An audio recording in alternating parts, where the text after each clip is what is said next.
Salut à vous qui me regardez parler seul devant cette caméra. Vous êtes peut-être un membre du jury, peut-être un invité ou de fin supporter.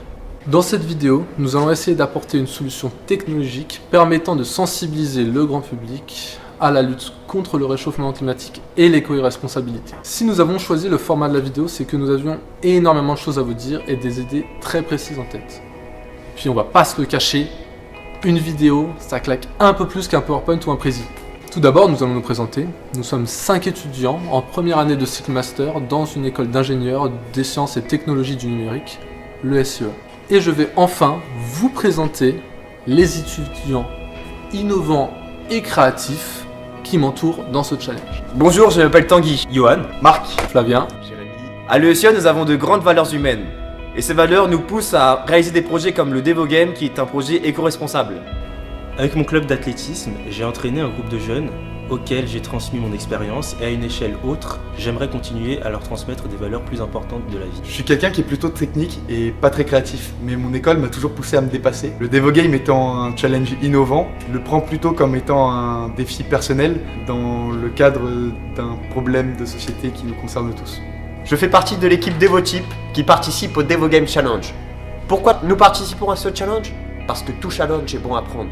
Et ça, c'est une bonne raison. je pense que la créativité et l'innovation sont deux qualités très importantes pour notre société, surtout lorsqu'elles sont mises au service d'un domaine crucial comme l'écologie. Et puis on va pas se le cacher, il y a Las Vegas. Pour le CES. Pour le CES, oui. Pour Oui, le CES, oui, oui.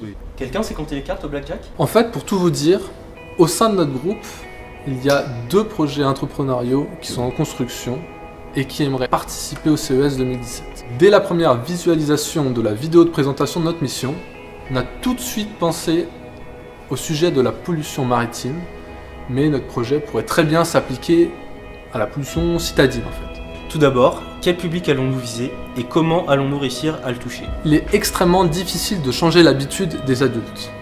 Elles sont ancrées en lui depuis des années et nous ne pensons pas que l'effort de sensibilisation à la lutte contre l'éco-irresponsabilité et le réchauffement climatique soit aussi efficace qu'appliqué aux enfants. Mais pourquoi les enfants? L'esprit des enfants est plus malléable. En fait, leur perception du monde est exempte de valeur. Ils ne connaissent pas encore très bien la différence entre le bien et le mal. C'est grâce à l'éducation qu'ils mettront fin à cette neutralité. De plus, les enfants ont un réel pouvoir sur l'adulte. Par exemple, quand il s'agit de lui faire remarquer qu'il n'est pas très bon en recyclage. C'est la génération de demain, ceux qui devront protéger notre environnement plus que jamais. Et c'est pourquoi c'est aux enfants qu'il faut enseigner dès à présent le chemin à suivre. De plus en plus, on cherche à développer des jeux ludiques et interactifs destinés aux enfants pour qu'ils puissent apprendre les bases des mathématiques, du français, de l'anglais, par exemple des livres interactifs, ou alors carrément des applications sur smartphone ou tablette. C'est à cette période de leur vie qu'ils apprennent le plus, et lorsque le jeu est mêlé à l'apprentissage, ils le font avec beaucoup plus d'enthousiasme. De cette réflexion est née notre idée, créer un jeu pour enfants afin de le sensibiliser. Tout au long de la présentation de notre projet, nous allons illustrer nos propos par des captures d'écran de plusieurs autres jeux Android qu'on mettra dans la description. Le personnage principal est un enfant, un garçon ou une fille. Comme ça, le joueur pourra s'identifier plus facilement à celui-ci.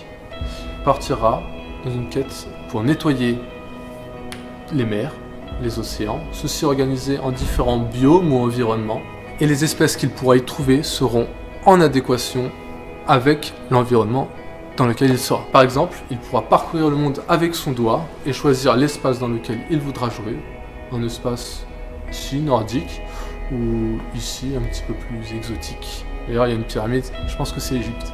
Et on pourrait imaginer que dans chaque environnement, il y a un système d'étoiles, entre 0 et 3 étoiles, qui symbolise la réussite du joueur dans celui-ci.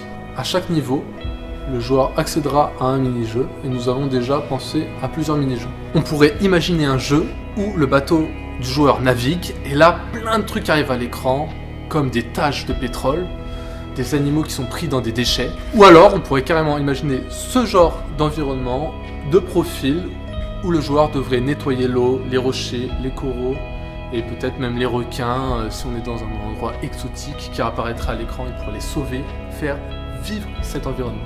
Et enfin, imaginons que dans le bateau de notre joueur, il y ait des poubelles et qu'il puisse trier tous les détritus qu'il aurait amassés dans un petit jeu sous forme de basket et devrait jeter tous les détritus à l'intérieur sans se tromper. Tout au long de l'aventure, le joueur pourra débloquer un meilleur équipement grâce au succès qu'il réalisera. Par exemple, sauver 20 requins. Cet équipement lui permettra d'améliorer son bateau, il pourra aussi le personnaliser, ce qui lui permettra de nettoyer plus rapidement l'environnement. Pour ces améliorations, nous avons pensé à l'idée d'incorporer les dernières innovations techniques en la matière.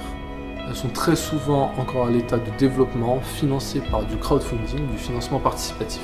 Nous avons pensé au voilier collecteur de déchets dont le financement participatif a réuni plus de 50 000 €, le bateau de l'entreprise Ecocéane qui aspire les nappes de pétrole, ou encore un ultime bonus, le Seabeam, l'aspirateur des mers qui est un entonnoir géant qui piège les plastiques grâce au courant marin. Ces équipements manquent souvent de visibilité, c'est pourquoi ils auraient le droit à leur propre descriptif dans le jeu pour les faire connaître du grand public. Le système d'étoiles et d'amélioration permettra de garder le joueur de nombreuses heures sur le jeu, et lorsque le joueur a fini tous les niveaux d'un environnement, il aura le droit à une petite animation, une sorte de dessin animé qui le sensibiliserait au sujet de l'écologie.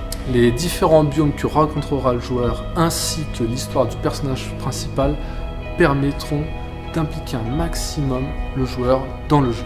Pour finir, il est tout à fait possible d'adapter nos idées pour créer des niveaux axés sur la pollution citadine où par exemple le joueur pourrait nettoyer les rues. Bon, et bien si vous êtes arrivé jusque là, c'est que vous avez regardé l'entière vidéo. Et ça, pour ça, je vous en remercie. Nous vous remercions et n'oubliez pas, votez Devotype.